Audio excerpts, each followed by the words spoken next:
Right, well, since my last vlog, which was when I first came over here, I have settled in, I suppose, got to know my personal tutor, because everyone is assigned a personal tutor when they come over, and it'll be somebody that's probably will become a familiar face anyway because they tutor here in CLL. So you get to know them, you get to know your other tutors and the way they work, you get to know Tabular inside out, and dread those emails coming in. But no, it's all been good fun really, and also getting to know students from across the campus, or the younger ones.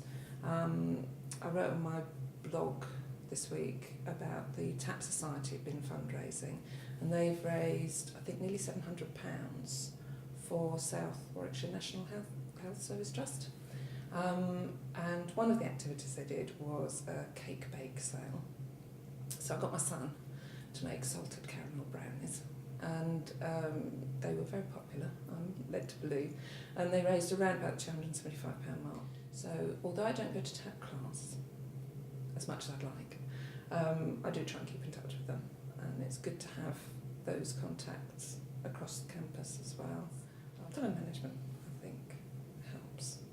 I'm not overly good at it, but I do try, and I do have my set times when I know I'm going to be studying, and everybody else does. But then somebody else in the house decides to take on a big activity just when you're in the middle of doing about 3 essays.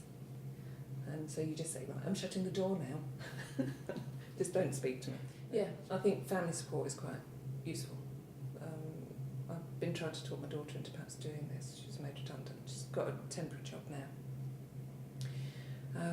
With a view then to doing, because she doesn't know what she wants to do, and I think the social studies degree is actually a really good degree when you don't know what you want to do, because it's so broad. And it opens up all sorts of avenues for you to think about. Anybody thinking about coming in and doing a degree, or anybody that's in the first 2 years, if you don't have your maths and English GCSE, start thinking about perhaps doing it with the college if you're on a 2+2, or if you're part-time, you can do distance courses. And there are private courses as well. Because if you want to go on and do a master's, you will need at least a level 2, but preferably a GCSE, maths and English. And just do the foundation level. Don't push yourself while you're doing your degree. You just need to see. But that's worth thinking about, because a lot of people don't realise, and then they come into their 3rd year and they realise that they need it, and it's a lot then of work to have to do on top of your other studies as well. Remembering back to this time last year when we were thinking about what were the modules going to be, how are we going to apply for the modules, how is it all going to work, actually don't worry, because it will all happen and that time will pass, and nobody is sort of left wandering around the campus not doing anything.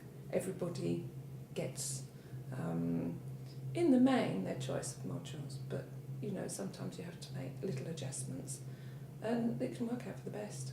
So it's but no, I really enjoyed the ones that are on main campus as well as the CLL modules. My advice is don't worry. Come over here, visit the campus. If you don't have time between now and exams, then come afterwards, and just to walk around and get a feel for campus, and also get to know the shuttle bus timetable that takes you from one campus to the other and is free. So it's a boon on a wet day. It's great. Or if you're in a bit of a rush and haven't got 15 to 20 minutes to walk. Yeah, and also to get here early, you'll get a parking space and not have to worry. Then you can go to the common room or the library and just relax and do a bit of reading and things that you perhaps wouldn't be doing because you'd be washing up or doing the hoovering at home. My grandson's now nearly 8 months old. I don't know where the time's gone. It's amazing. He's sitting up. He's thinking about crawling now because he wants to get over there and do that. And he doesn't like sitting still at all. He also likes shouting for everything. So he's that adorable age when they're asleep. And we have adventures together. I figure talking about shopping and all those things. It's an adventure, so it makes it a little bit more palatable for him as he gets older. Because when I'm looking after him, that's what he'll have to do. He'll have to come shopping with me and do those everyday things that I have to fit in around doing my work here.